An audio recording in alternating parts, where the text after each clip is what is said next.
Hi guys!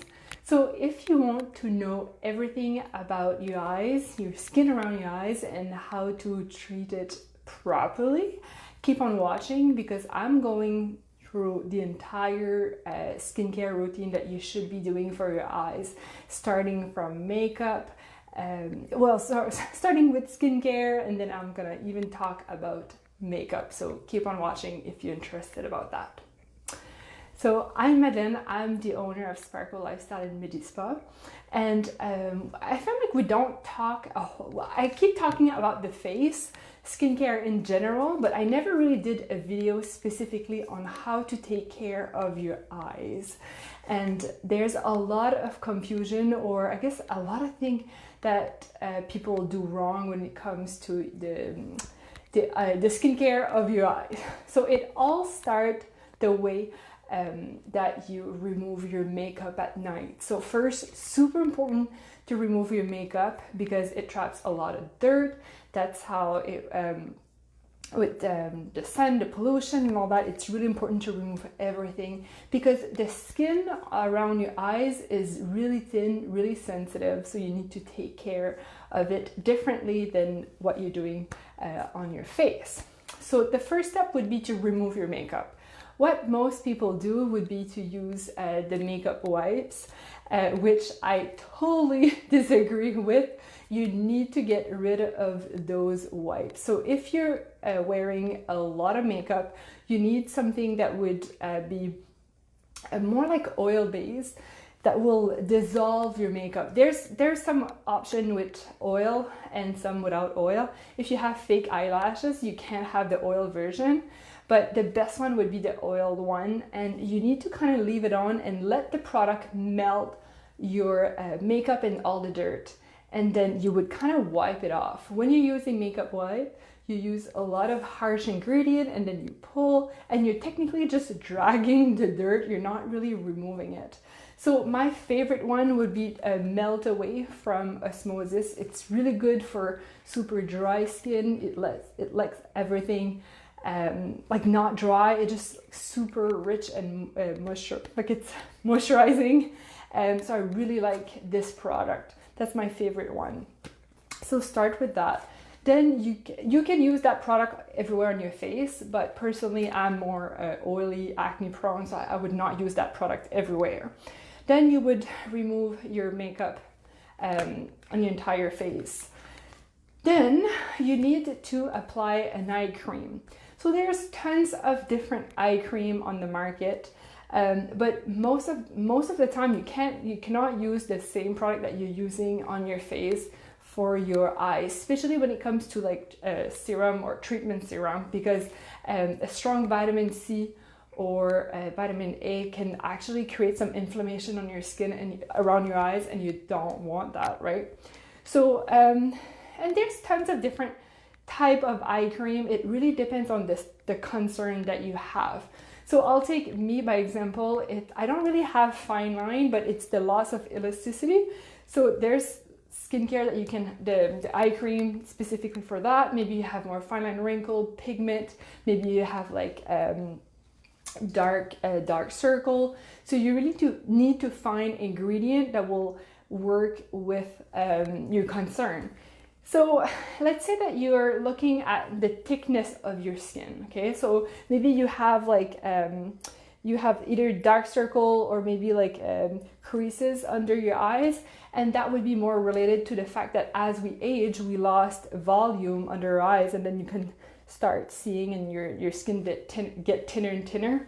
That's why I recommend an eye cream like the Vivier Grenzyme or the Neo-Cutis growth factors. So those two eye cream will actually act as making your skin thicker. So for if your skin is like super paper thin and loss of collagen and elastin, and you want to really kind of rebuild your skin, something like that is really good. Then let's say that you're dealing with fine line, wrinkle, all around. I would go with an eye cream that have vitamin A in it.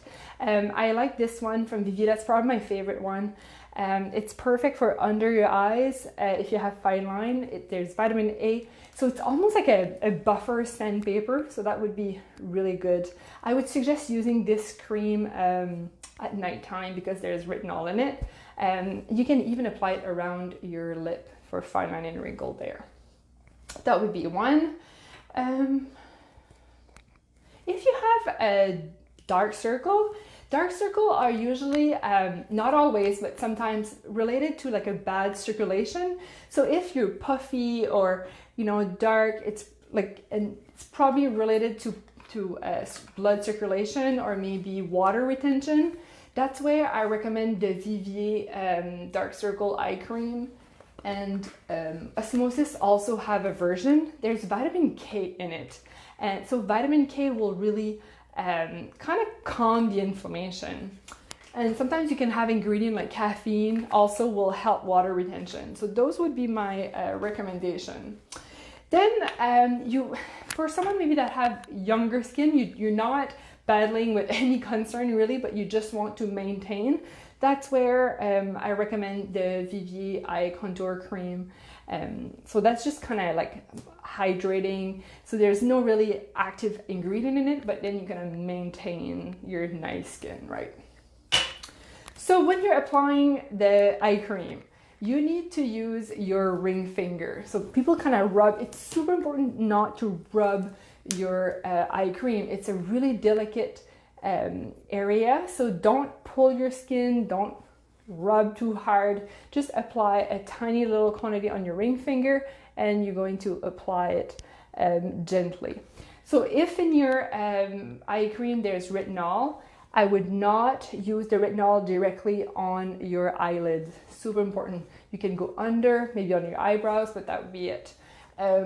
There's other version like the Catalyst from Osmosis that I really like. If you have a lot of sun damage, I like this one, and this one you can apply everywhere on your eyes. Same thing for the Grenzyme from Vivier.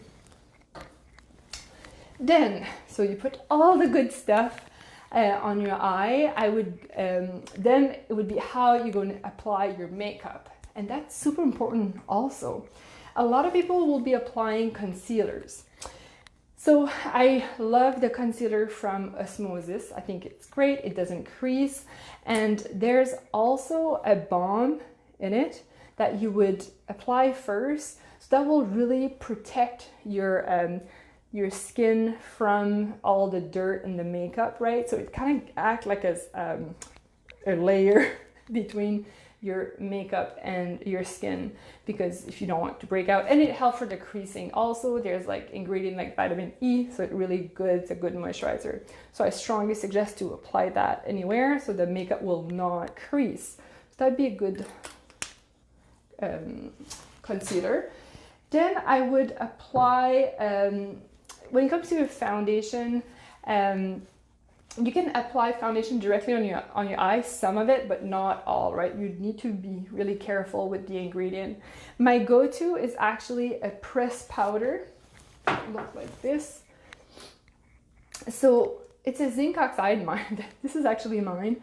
I like to use this pressed powder in my eye area because it contains 25% of zinc oxide, and it let my skin breathe.